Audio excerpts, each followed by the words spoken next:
Hello,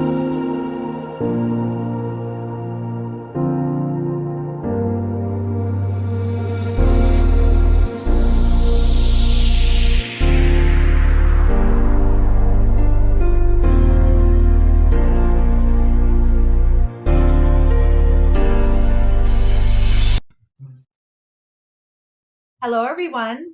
Welcome today. We have Robin and our special guest. Do you pronounce it Chagai or Kage?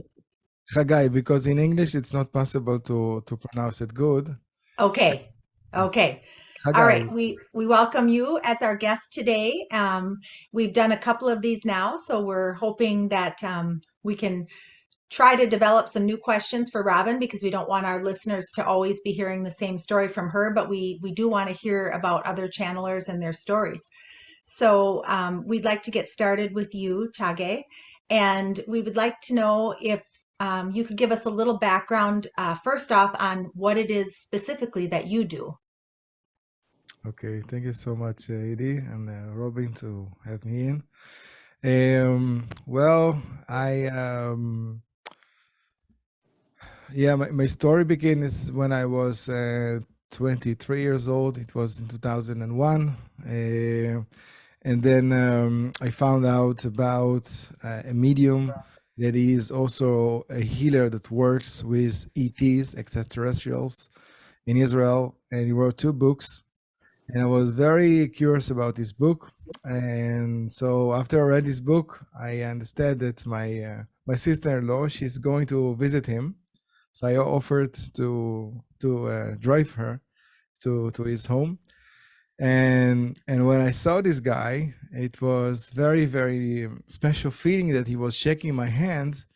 You know, I got this vibe that I couldn't really understand because I didn't have any background of healing, of channeling. I didn't know anything about that. The truth, I was a student for alternative medicine for the second year. I was busy with really touching, manual healing, massage and stuff like that. And when we were there, within a couple of minutes after my sister-in-law and him, Adrian Devere, this is his name, rest in peace, he went inside his room. And then after a couple of minutes, he invited us to walk in, to join to the session. It was very special because I knew that he works with ETs in his room, and they are actually healing my sister-in-law. And then he wanted us to be present of what is happening because it was also very new for him. He already do that for a couple of years, but he always was looking for other people to share. And so he told us that we have an opportunity now to see the ETs, but he told us don't make too much efforts because this is like a built-in process, built-in ability that you have inside you. You're born with it or not. So he was very honest, and he told us what we can do is just to close our eyes and imagine that we are walking out of our body freely in this room, something that you do every day. And then I just did it. And then it was really like all of a sudden I felt like I'm moving out of my body and all the environment was changed. I could see ETs like you saw them in movies. I saw how they're operating on the table. I could see the inner organs of my sister-in-law. I could see so many things. And I even didn't know I have this ability. Now I know it's called clairvoyant, clairsentience, clairaudience. I didn't know anything about those names. So, and then I just described everything that I saw. For me, it was like there is another eye that opened, although my physical eye was closed. And then the fun started because I started to feel they are coming really near me. And then they're like, ask me in telepathic permission to scan me internally. And of course I agreed. I was very curious about what they're going to find because I was healthy. I was a little bit of asthma. And then I started to feel like they're doing something here with my chest. And then it's like my chest rib was open and they were like scanning inside. They were looking inside my body, and then they just unzipped me. They closed everything, and then had a feeling they were looking on me, and there was, they did it like that, and with Mm-hmm. their hands, it was their heads, and then I felt okay. They were checking something, and probably they found what they were looking for, and I felt very happy. And I shared, of course, a lot of details of what happened on that room, Mm-hmm. and then um, Adrian asked me to wait outside because he wanted to summarize the healing with my sister-in-law, and then we went outside in the waiting room. And then my girlfriend today, she's my wife, she started to ask me all kinds of channeling questions, like, you can tell me something about my life, why I have this, why I have that. And then I knew her for a couple of months because we were very, very new together. And then Mm-hmm. I was just intuitively, I closed my eyes, and then I started to see what happened to her in the previous life. I could see like images. I could see that she was hit by a car. I could see she was male. I could see all kinds of information. I didn't know where it come from. So later on, I understand, okay, this is like, channeling, Mm-hmm. plus viewing what you also saw in her previous life. So it was really, really remarkable. And after that, the story goes that Adrian is when he goes out of the room, and then my sister-in-law and my wife just catching up about what happened. In the moment he was on the toilet, the moment he goes out, she just asking him, listen, if this is what happened here in the living room and in your practice room, maybe there's a sign that Chagai can also work with the ETs as a healer. And he said, yeah, I think yes. Next client. Mm-hmm. So I was like, what? Mm-hmm. And then I was just back in my routine. But I felt in that moment, there is like Chagai until the meeting with Adrian De Veer and the ETs and what happened. And there is the new Chagai in the new life. And in that moment, I understood this is the moment I was waiting for all my life, all my 23 years of my life. Mm-hmm. And it comes now. I didn't know what to expect. I didn't know what to do. I didn't have any training on healing, on channeling, on spirituality. I was just knew very basic stuff. Mm-hmm. And then my story goes that 24 hours later, I was sitting again with my wife on a lunch table.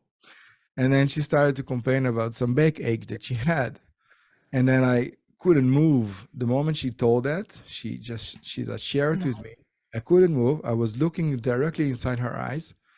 And then she started to report about some sensations she felt, like tingling here, pressure here, movement here, pain there.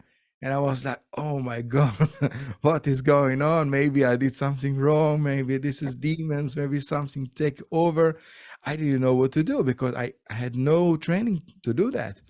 And the Mm-hmm. moment just before I was freaking out, I felt this presence on my shoulder tell me telepathically, Chagai, calm down. You remember yesterday? This is us. We came to visit you, and we also want to support your girlfriend. And then I was just, okay. Mm-hmm. And then so yeah, that was Yeah. the day. That was the day. Well, that's a pretty cool story. And to be 23, so young to have it get started, that's pretty cool as well. Robin, I wanted to ask you something about when you have the group come in and you're doing a channeling session. What does Robin do? Or what do you see or what do you do when the group is occupying you physically to do a reading? Right. Well, it's really interesting to hear his story because one of the things when you become a channeler, and I don't know, and we'll ask him this after I speak about it, if he has this thought or way of thinking about it, is that you hear about how other people do things and you think, should I be doing that? Or, that's not really how I do it. I do it a little bit different. And so for me, I think part of my journey has been rising above that comparison and judgment, of yourself, and kind of just allowing whatever your process is, whatever you're bringing through is, to be enough and to be valuable, because everybody is a little bit different. And so what happens for me is I am like, there's no lag time. Like, they're right here right now. And as I'm thinking about them, they like nothing more than to come out and talk. There's no lag time. There's no taking a few breaths or a tuning or anything like that happens for me. And the minute they come in, my consciousness just, I can't tell you exactly where it goes, but I can tell you that it feels pretty good to be there wherever it is. And I have some notion or hearing of what's going on, but it's like somebody else is talking. It's like I can hear it like you can hear it, but it's me, So I can't, what I just said the other day to kind of summarize my difficulty with it, for myself, it doesn't serve me personally very well, because if I start to think about what they're saying or have any input at all, my consciousness comes in and they immediately withdraw.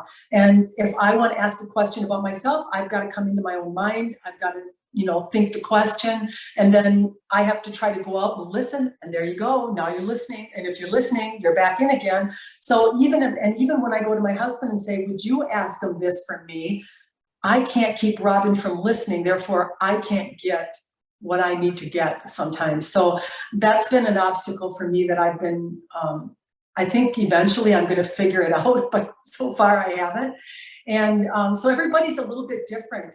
I'm more of my group's more of like helping people with their everyday problems. They're teachers, they can get in right away and figure out where somebody's stuck, what kind of emotional blocks that they have. I once in a while will get something that's visual, but not very often. That's not really my thing. But it's this constant flow of talking, with no thought or worry. I don't need to know questions before I come on an interview. I don't worry about, how the delivery is going to go. It just very naturally flows out of you. So it gets real dependable that way.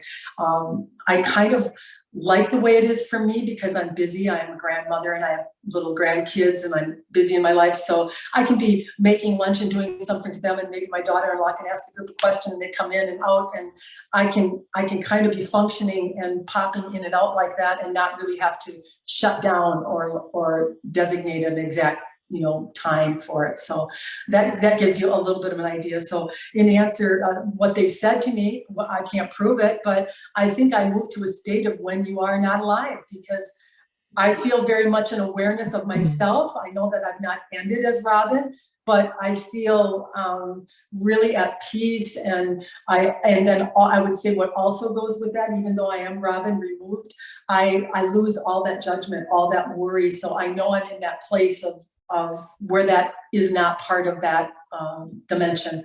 So that's the closest description I can give you of it. Okay. Mm-hmm. So Chagai, how is this received by people close to you, with your family? Was it a difficult thing? It sounds like you had a little bit of support because you said your sister-in-law was kind of involved, but how about friends and other family? How was it received for you? In the beginning?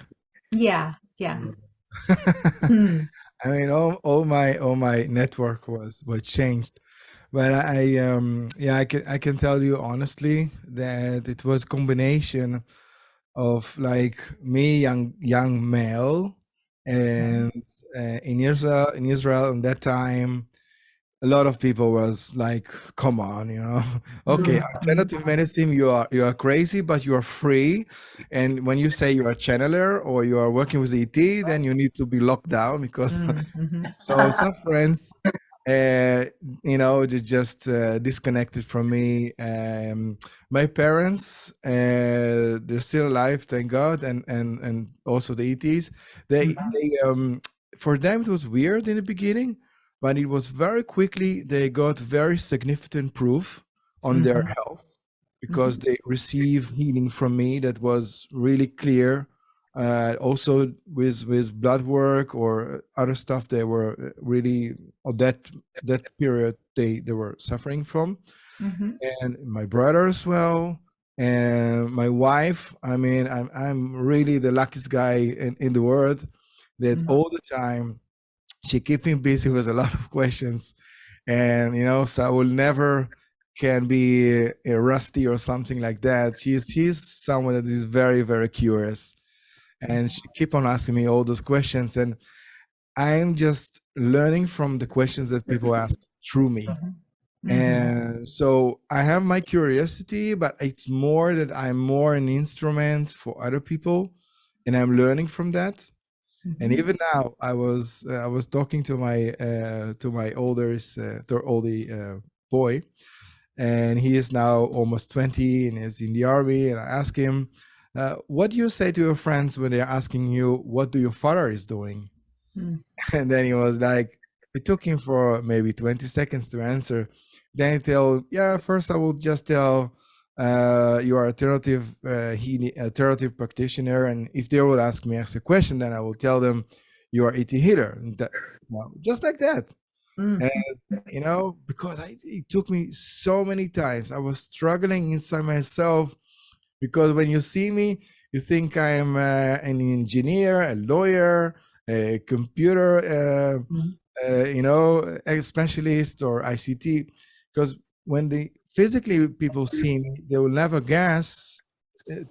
2 hours before, I was channeling with ETs, and I was meditating, and I was guiding people in meditation.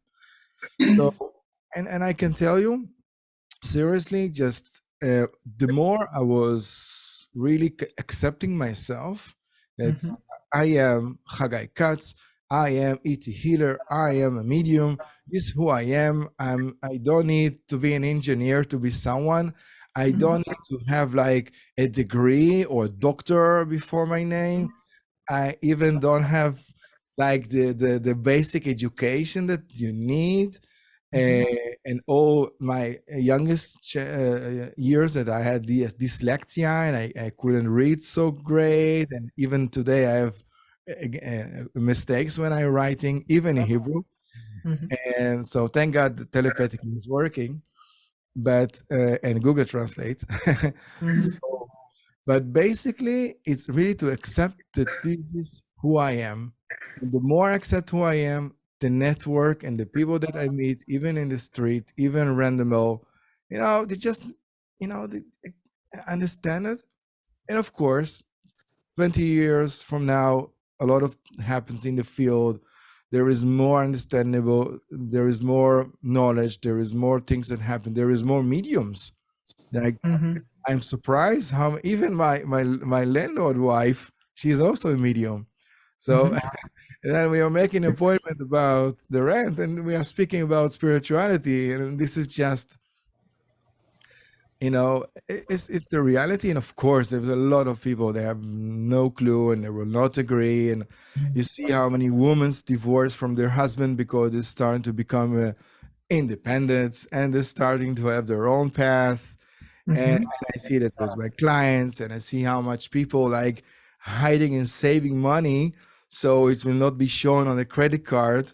So they visit a medium. Who is Chagai Katz,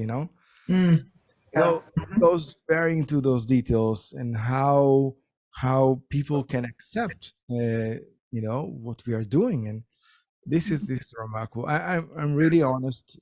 I'm grateful that the time has changed, but I also see that it is my own internal journey that I did to accept myself. Right. Take it Well, forward. I find it interesting that when you gave your answer about how it was received, because that's something that me, not to the degree that Robin is, because obviously she's doing something, even though I'm part of it with her, she's doing something that puts her in the spotlight maybe a little more than myself.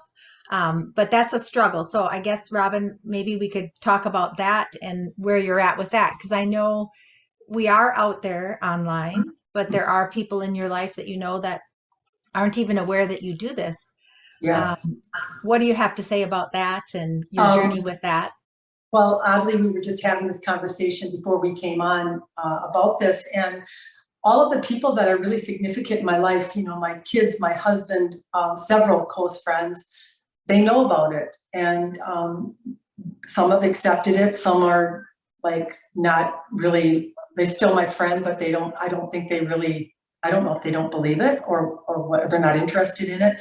And then, but the ones that I really don't want to find out, which I find is really odd, are people that don't really matter that much to me. People that I feel like are going to judge me, that are acquaintances, that know me in the persona of Robin, that I feel like that's not going to go well for some reason. So, you know, I'm kind of working through that. I think, as you said, it's a process, and I'm getting better and better. And obviously I keep doing it. So I know that I have the possibility of people are going to find out about it that maybe don't know about it. And I can't really deny it within myself because it's so real and it's going on. So, and it's only for me, it's only happened 2 years ago. So I'm relatively new to this whole process. And I also have that factor of the Kundalini awakening that I've been dealing with over the past 25 years that adds a whole nother twist to all of this, because there's a lot of kriyas, a lot of noises, a lot of things that go on bodily that, you know, I don't publicly share any of that, but I think it's important for people to know that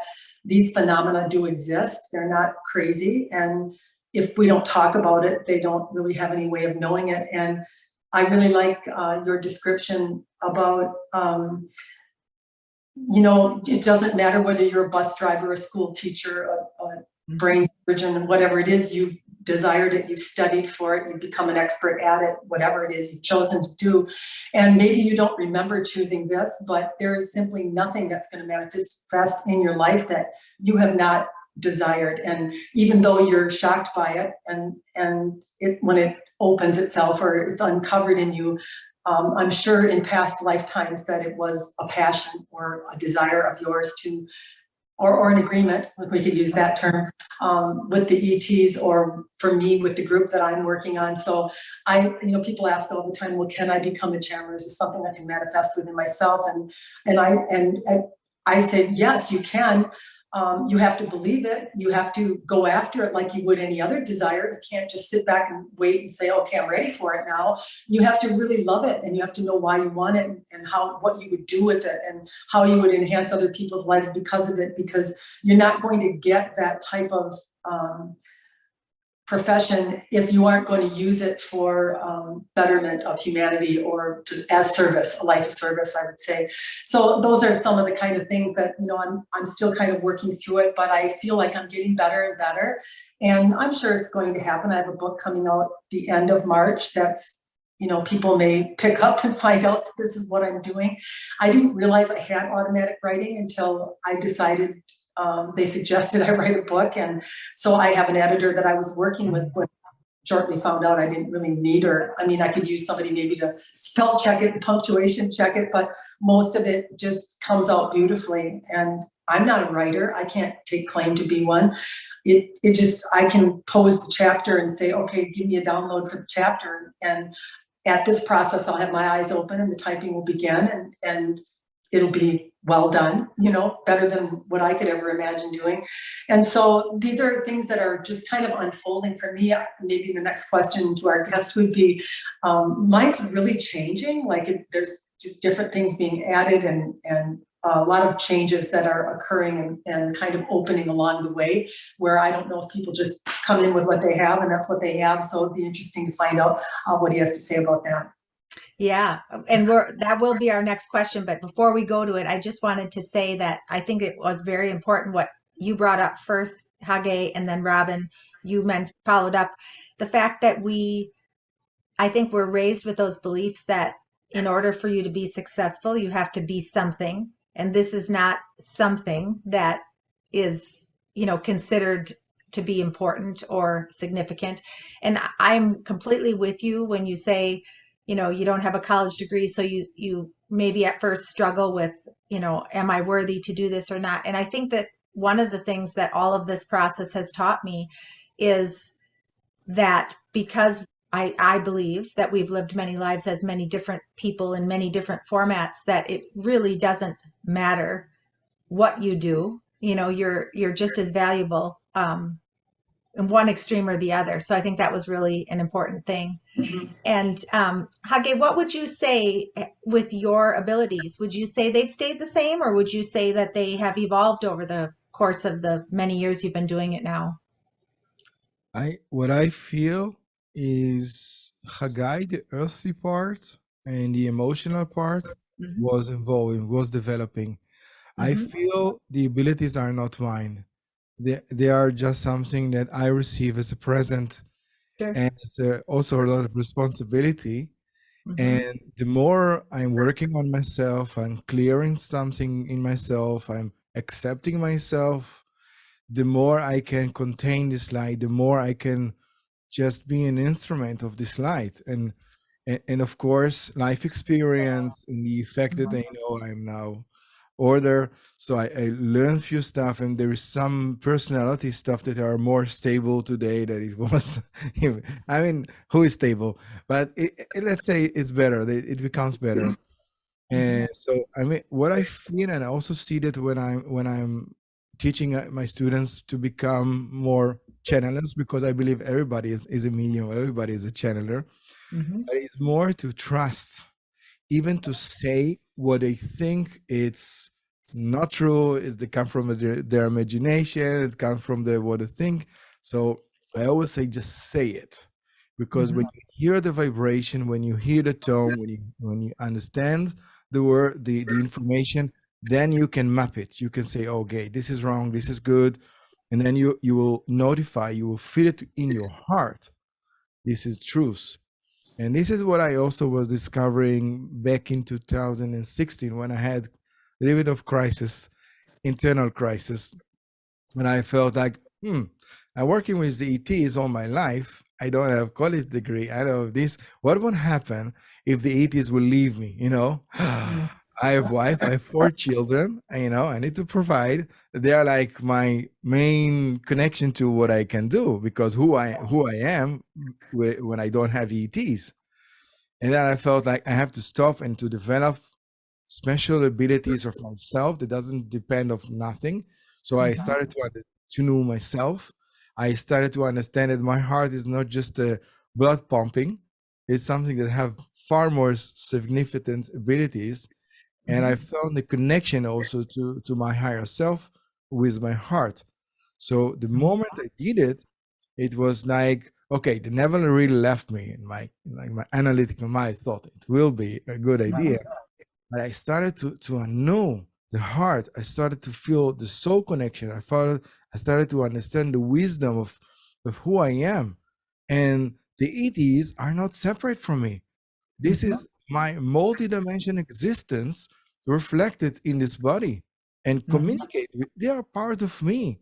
So it's not that I'm like they are the helpers, and I'm Hmm. that I cannot do anything without them, because it's not necessary to have polarity. We are one.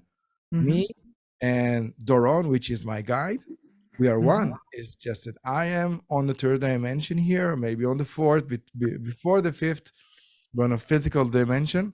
And Hmm. he is on the seventh, on the ninth dimension. And we Hmm. just having alignment in that moment that we have alignment, we are one. So Hmm. there is no polarity, there is no separation. And this is a beautiful thing. I hope this answered your question, but Yeah. yeah. Yeah. I think a lot of people, when they see somebody doing what you can do or what Robin can do, they probably think you have the answers to everything and that your lives are perfect. And, if someone does have an ability like this and say maybe they have chaos or something in their life that isn't going well, um, what kind of encouragement, maybe Robin, we'll start with you, to just let them know that you don't have to have everything figured out in your life to be able to do this, to have credibility. Maybe touch on, that there are also things that you continue to work on. And what Mhm. what would you have as advice? Well, I think, everything is about consciousness and your level of consciousness. And if you're going to expend the energy that you have in conflict, in either even in things that you have to have that you think you can't live without, or against things that you are in opposition energy to, this is all depleting the energy that could be used to actually have that greater connection, to have that flow that you're really looking for. So the biggest advice that I would give, and what I've been working on, and I'm far from being done with it, is to just recognize, where do I leak my energy? Where do I decide that this is worth the conflict, and or I have to have this in order to be happy? Because all of those things are very draining to the life force energy. And it's not that you can't enjoy things or that you shouldn't look forward to having things, but really that need, that incessant need that's attached to it, whether it be for how you look or what other people think about you, or anything that brings on a judgment or a condemnation of any type. Those are the things that I'm really trying to eliminate from my experience. And as I do this, I can really tell that there's a rise in my consciousness and much better flow in my life. So maybe later when we talk to Athena, we'll talk a little bit more about those 2 points. But I feel like that's really been an effective tool for me to really observe myself, and not to expect that it's not going to continue to happen, because as a human, you do have these emotions, these signals, and these life experiences, and these lineages, all of it, which are a part of how you respond to what it is that you're going through at any given time. And so it's just you deciding as the master to pick. You're going to feel the feeling, and you're kind of going to let it pass right through you, and then you're going to choose what you want to emanate. So that's what's returned on, rather than getting lodged in the emotion that really let you know what it is you would prefer. Mm-hmm. And Hage, how would you answer that question? Well, this is really relevant. Really, last evening we were busy about it. It's like, okay, I am here. I am working with the lights. I am, this and that. So that means that I will have like a kind of special car that I can avoid a line. I can avoid a queue. I can have like an access to all the knowledge that I can be who I want and solve all the things that I have in life to solve. So yeah, well, part of it could be because when you're connected to yourself, I believe it also happens to a very successful businessman. There are people that are also women, of course, what they're dealing with their life because they have this beautiful connection. But of course, everybody have challenges in life. And what I understood is if I have the right to live in the light, this is the biggest present I have. And for me, if I try to explain it, I know there is possibilities. So when there is a challenge in life, of course, I can be emotional, I can feel lost, I can feel, like everyone, I'm not different. But okay, when I'm relaxed and then I feel, okay, then let's see what's the options I have, what I can do. And of course, you have colleagues, you can also share, and they can support you. And this is the nicest thing. You're when you build your own network and you have people that works with you, or so you can be helped by them. But what I also feel is to lose the code that what is for me. When you allow yourself to lose this code, what is for me, then you let the flow. Then if there is someone that makes you angry, that someone that blocks you in the street, and that someone that did something that is make you feel so, I don't know, unworthy, and I felt like, okay, maybe I need to feel unworthy for a moment. Maybe I need to feel hopeless for a moment. And perhaps I can see something that I couldn't see. Of course, in this situation, you can react, in a different way. But after that, it's more, okay, what is the conclusion? What I have to learn from that?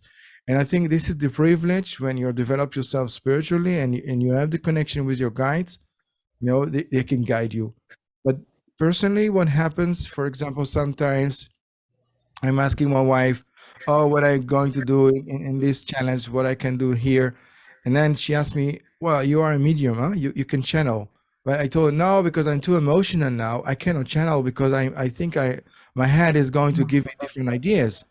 Said, doesn't matter, write all of those things down or just say it. When I say the word, I already feel, okay, this is not, and this is true. But if I just going to, have all the information inside me and I will not split it out, look ridiculous, even in front of myself, then I have no choices. I don't have possibilities. The only way you have possibilities if you're ready to confront with the possibilities. So just Mhm. spit it out, say it, hear it, feel it yourself. And then when you hear it with your heart, then you know what to choose. Yeah, and maybe it takes a while, maybe it takes quicker time.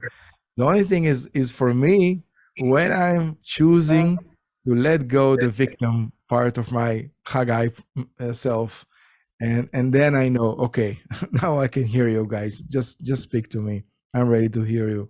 So Yes. that's how it Yeah. goes. Yeah. So I thought maybe this would be a good time for us to bring Athena in. Maybe I know that her most recent podcast, she was talking about being in the flow, and I know that as Robin, you were talking about flow. So why don't we let Athena come in and give us a little conversation on that subject? We are enjoying this interaction. As we have said, we are always in the background listening. Robin is what is known as a conscious channeler. She removes her consciousness to the side, and then we are able to use what is hers to make the delivery that we want to make, you see. Robin had a discovery the other day. She actually shared it on her podcast. She and her husband are avid sports people. They have played tennis together in the mixed doubles. They have played much of this pickleball sport, and they're quite competitive when it comes to these types of activities, you see. Sometimes she can be a remarkable player, and then other times not so much, you see. But what she has discovered is that when she is on the court with her husband and they begin to criticize each other or point out what it is that they have done wrong to each other, their game soon follows its demise, you see. And then we said to her, the other day, she decided to Dave, why don't we, from now on, only use the only compliment only rule? No more telling someone that was mine. Why did you do that? That wasn't a good idea. Why don't we just look at what we like to see on the court and see how that serves us? You see, they rose to the top like cream on the top of a freshly pot of milk, you see. They could do no wrong. It was as though they were on the court individually, even though they were together. Robin would see shots come off of her racket and wonder, how did I possibly do that? Her energy was not split. She was not torn or pulled in any other direction when they went to this mode or way of thinking. And then we said to her, how do you like what the flow state feels like? Did you know that your life can do itself the same way as that game did itself? Would you like to live in that flow state? Then you may have to behave that way. You may have to look at others for what you are wanting to see. You may have to compliment. You may have to notice only what you love to see and watch yourself slide into that flow state. And you will be just like your fish who know when it is time to migrate up the water with no one telling them to do it. You think that you are organizing your lives. You think that you are the ones that are deciding how your life will unfold. And you are not. You are the inhibitors of life, we would tell you. But you have this ability to be in this flow when you connect to the love that you are. When you decide to stop criticizing, stop judging, stop condemning, and look for all that you love in the world and in others. And in this way, move to the flow state and let that life flow. Let it unfold to you effortlessly in everything that you are wanting. This is our advice to you. Yes. I have been in that flow state well, you mentioned pickleball because I also play. I have been in that state and I've not been in that state. And I was listening to your recording yesterday, and I thought that I went there in a flow state, but apparently I must have had something in my vibration that was not, because I didn't have a very good night last night, but You cannot be in it's a flow okay. state You cannot be thinking about being in a flow state, Heidi, and be in a flow That's true. state. Yeah. Yeah. But I You have just have experienced to- it. I know what you mean. Yes. Yeah. Yes. There will be no thought. There will be no remembrance. It will be as though that this occurred and you have no remembrance of it. It's as though you are removed. It is the energy flowing through you, unconstricted, with no input from your tool, your human. Just in case your guest doesn't know, we call the human the tool, you see. It has some good functions, but it is being governed by this high energy source. But when you become the tool, when you lower your energy level down and you condemn yourself and judge yourself and decide that you are this lowly human that has done everything wrong, then you are not able to reach the high source that is you to allow it to flow through you. See, this is the difference. And we would tell you, Heidi, in your situation, you were trying to make it happen. You were concentrating or focused upon something that you don't need to focus on. This is a natural state. This is an effortless state. And this is the way that we want you to remember it. Yeah, it's kind of funny because when I have experienced it, you're absolutely right. It's when I'm not thinking about it at all. And it just kind of slips in by accident. And you just think, whoa, where did this come from? So, yeah. It is when you lose the judgment of self, when you lose the idea that you need to perform for another or are worried about another's view. This is the determining factor of whether you'll be able to reach that state of attainment. If you ever watched your Michael Jordan, yes, he has talked about living in the flow or being able to enter the flow state. This is exactly what he did. He was not concerned about the outcome. He was not needing to win. He was not thinking how anyone was going to perceive him. He simply went out and used this magical skill that was within him without any judgment or condemnation or worry or thought. And look what happened, you see. Yeah. Hagi, what would you like to share with us?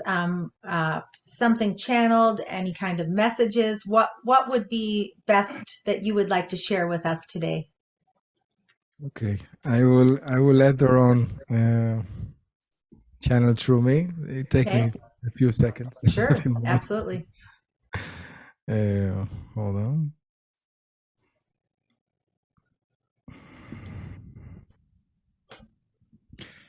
Hello everyone, my name is Doron and I am Chagai's ET guides and friend and family and whatever you want to think about.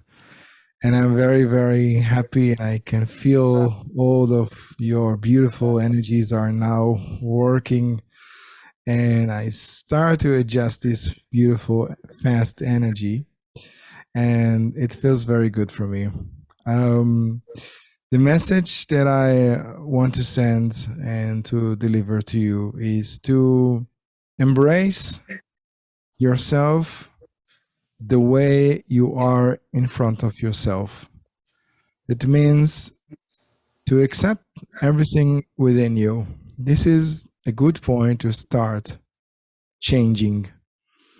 When you want to start changing and you don't like yourself the way you are putting a negative point inside your energy field, and then it's also going to bring you back to the same point. You remember the expression go to square one? It means you're back into the same habits you've been. It's like Chagai is trying to change his nutrition for so many times. But when he do that, because he doesn't like himself, he doesn't like the way he looks like, he likes to become someone else, then he becomes to the same process again. So what is the conclusion? The conclusion is to first love and accept yourself the way you are and don't let no one else, don't wait for no one else to accept you the way you are. Because when you accept yourself, then there is a chance that people are going to accept you the way you are. And then when you accept the way you are now, with everything you have, with all the expectations that you have from yourself, with all the things you are doing, or the things you don't like you are doing, or the things that are being done to you, you are love yourself, you love life the way they are. And once you love, then you can change. Could you hug someone that is angry on you? I don't think so. You want to hug someone that loves you, and send you compassion and very nice big smile. So the change is basically an energy that moves through you. And when you want to change, love yourself the way you are. The more you love yourself, the more the deepest love to yourself, then you can change and you can become someone else. But always, always be who you are in every moment, or at least have the intention to be, because this is going to bring you what is your soul wants to be. Because you have to understand what you want is also want you, is also attracting you to become your newer self. So, and the extra message is also something that Chagai says before, to let go to what is for me, what I can gain from it, what I can achieve from that. And when you let go, when you say, okay, I want to achieve nothing, I want to have nothing. So it doesn't mean you're going to have nothing. It means you are really trusting the light. And when you trust the light is going to trust you, and you are going to be given what you really need, what is really, really necessary for your own growth. And of course, your people that you are taking care of them. And of course, they love you so much and they trust you so much, so they give you this role. Thank you so much. And we all are very happy to be here with all of you in this moment in time. Thank you. Robin, let's ask Athena if she would have any messages for Chagai. Of course, we are just going to comment on what it is he has transmitted. It is very simply done as we do same, you see. Mm-hmm. We have told humans that self-love is nothing more than the acceptance of oneself, the idea that you are somehow going to be spiritual when you are a certain template or something that you have set in your mind as a perfection, you see. We have said to humans over and over again that this human tool that you are needing is an experiencer. And what happens when you have these experiences? We receive the charges of energy. We do not determine them as positive or negative, however. We simply rise them or bring them to the highest possible level in all that is, where they are. This explains his very important point where what is chasing you or you are chasing it, you see. When you decide to love yourself, you will rise in your vibratory level. You become a match to this part of yourself that is expanded to the greater degree that you are because of the experiences you've had, you see. So it's really quite simple, this self-love.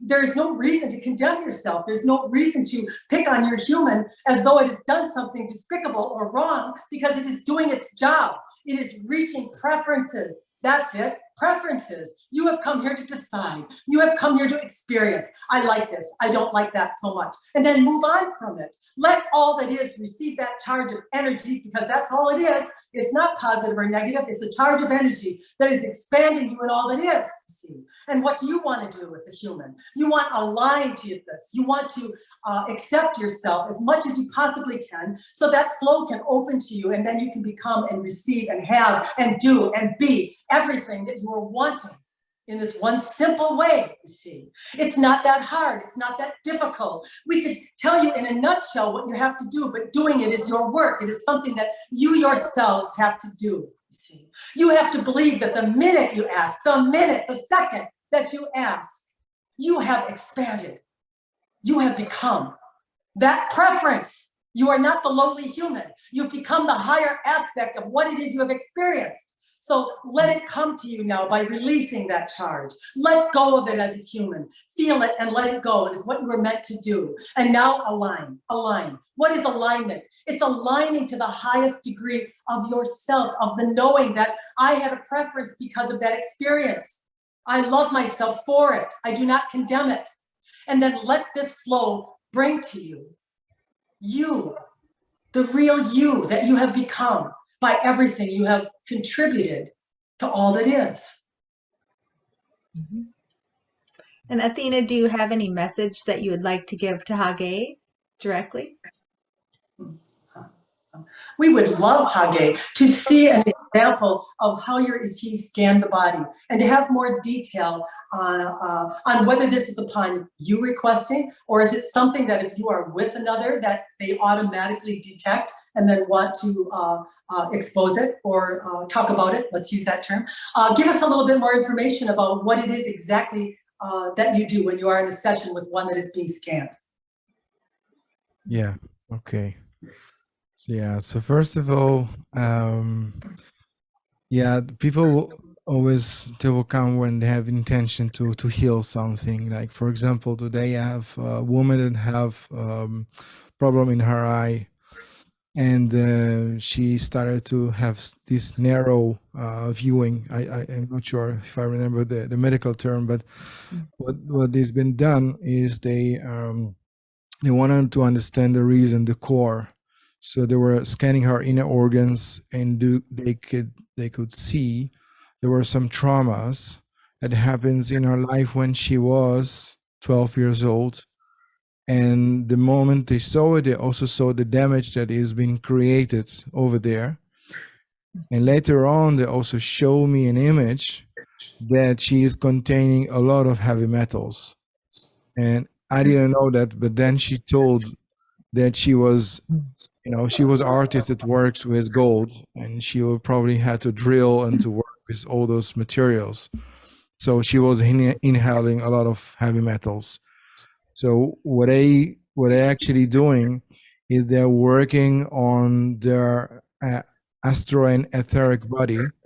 They don't go directly on the physical body, but when they go on those layers, they have the technology to work on their inner organs and to reflect images of what is happening in the inner organs, what is the connection with the soul, with the spirit, with the emotional body, what was being experienced. They don't share like information, like for example, they can give you like age, and then I will have to ask the client the what happened at that age. In the moment the client is going to remember what happened, the event or the trauma, they can link the linear time to what is happened in their physical body on that moment. So they can give a healing, they can give the understanding of to have the understanding of what is happening inside the body and the expression that the body is doing now. The body doesn't want to see what is going on around you, because the trauma that was happened to her, it was some kind of an attack that happens. Now she doesn't want to be seen to the world. And now when the moment she understands the connection about the trauma, about the physical connection, about all the aspects, then there is a place for healing. So things that she can do, and also the team can also deduct those specific places when they can help her to release the heavy metals, to release the toxics, and to really wash and cleanse her energetically from what is necessary. And so what we are doing is we are helping to give actually the power back to the people, but also experiencing, also exposing and deducting what is inside. So the combination of self-healing, self-awareness, and support, if necessary, where it's necessary, when we cannot reach out, when we have those, let's say, black point or invisible point that we cannot see in ourselves. So, yeah. They want to say something further. In answer to your question, what we would leave you with, yes, is you made a comment about you trying to modify your diet or adjust how it is that you, we are assuming, eat. Is that correct in our assumption? Or the way that you, the types of foods that you eat? Yeah. Yes.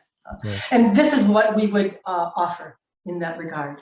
We know that when a human is having a problem releasing a behavior or something that is not to their liking, whether it be weight related, health related, whatever the physicality is, that we often try to root out or sniff out the emotion that is behind it, you see. because this is the hooking point or the snagging point of why the impairment is there to begin with, you see. So if we were to ask you without too much exposure, and we hope it is okay, and if it is not, you were to let us know, yes. But if you were to think about this diet, if you were to think about this way of being or eating or whatever it is that is bothersome to you, what emotion would you attach to it? What comes to you right off the top of your head? Fear. Fear, yes. And so this is the thing, or the determining factor on what will allow you or enable you to release this once and for all. You're not going to release it as a human, because a human can't do that. A human is a tool. Without their source, they're not of much use to you, you see. So you as the human have been trying to release this fear, but really all it is the one that will release that fear for you. So we want you to twice a day, yes, for the next several weeks, morning and night. We want you to go and talk to yourself a little bit, that high part of yourself, your guides, whatever you want to call it. We want you to go to them, and we want you to say that every time I think about the way that I eat or my diet, the emotion that comes up for me is fear. And I would like you to transmute that energy. I would like you to remove that from me so that I no longer have this affliction or this problem, you see. And what we would like to do is, if we could identify right now, right here in this moment, if you were to rate that fear on a scale of 1 to 10, what would you put it at? I can say 8. 8. 8? Yes. And now what we want you to do, after doing this practice that we have said to you, and it is quite simple, do it twice a day for the next 2 weeks. At the end of 2 weeks, we want you to pose that same question to yourself. What level is my fear at? And we guarantee you, we know what level it's going to be at, but we want you to experience this for yourself. It might not be down to 0, but we'll tell you one thing, it's going to be down a lot, you see. And as you continue to do this, as you continue to ask the high part of yourself to transmute the energy that is not to your liking or benefit, you're going to be very surprised at the result that you get in the quick amount of time that you get it. And that would be what we would leave you with. Thank you so much. Appreciate it. And Hage, do you personally, or do your guides have anything they'd like to share with Robin? Yeah, it's Give me a scan, Heidi. I will. Yeah, me, okay, it's me, them, it's all together. Is it's a beautiful feeling that I really had now in my body the moment you start to channel. I felt you are going right inside my heart, and not below, a little bit below. And then it's really like into this fear codes that were in me, embedded in me. And I really can see that, and it's really helping me. Actually, this is the first time I really can go deep there to understand it, because, but the message I want to tell you is that you're channeling, and when you're channeling, you're basically also doing healing to the person. You are helping to reach out the light, the spotlight into their own body, so they can feel finally their own body, what their body is telling them. After 45 years, thank God. and then this is your they tell me like magic. It works like magic, and if I can tell, like when I look on your womb area, it looks like radiates shine green light that have significant healing powers. That when you say Kundalini, it's the Kundalini activity through your womb area, and all this area is really something that what you're telling me right now. This is your next step, is to connect with your star connection, and to reactivate those healing abilities that you can also help other people, and especially women that have traumas in that area. And this is really a message I received from the cosmic womb right now. They're calling you to do this, to work on the collective trauma in the womb. And it actually doesn't really have it's not really for women, but it's the feminine energy that within everyone. And they really wants to initiate you into this process now, so you can help and contribute more. Thank you so much. She's back again, so I'll let her come in. Huh. We just can't get enough of you. What do you think of that? We want to remind you the power you are. We want you to know that there's never anything for you to fear. Do not drop into a stream of consciousness that belongs to the masses. Don't believe them on the diet. Don't believe them on the foods that you eat. Love it if you are going to do it. Don't let another determine for you what your health will be or how you have to be afraid. You are not here to be this way. You are the picker, the chooser, the decider, the one who is the power. You can have or do or eat whatever it is you want to do and be in great health. There is a stream of consciousness where bad health lies when one agrees to it. We would tell you, don't agree to it. You have a universe that is yours. It's personal, it's private, it's protected by you. You decide what's in there. You decide what you allow to be in the personal universe that is yours. Don't look at everyone else in the physique or shape that they are in, or what it is that they stuff into their mouths as the general rule of what you must do. This is what makes a man sick, not the actual thing that they think is making them sick. You are a God, a creator, a picker, a chooser, a decider. All you need to do is decide to be healthy, decide to love yourself, decide that the way that you live happily and joyfully in everything that you do, and then see the good health that flows to you. Because in that stream of consciousness, bad health doesn't exist. We're not saying bad health isn't out there, but one has to agree to it, do they not? One has to follow the tests, follow the rules, read the studies. They're true. Well, they are true for those that are doing it, but you do not have to be a goat that follows along with those that do. Many find this hard to believe, that their belief is everything in their health. And this is what we want to punch right out of you today. You are the picture of health as you see it, and that's how you be it. Good day. Thank you. Going to be.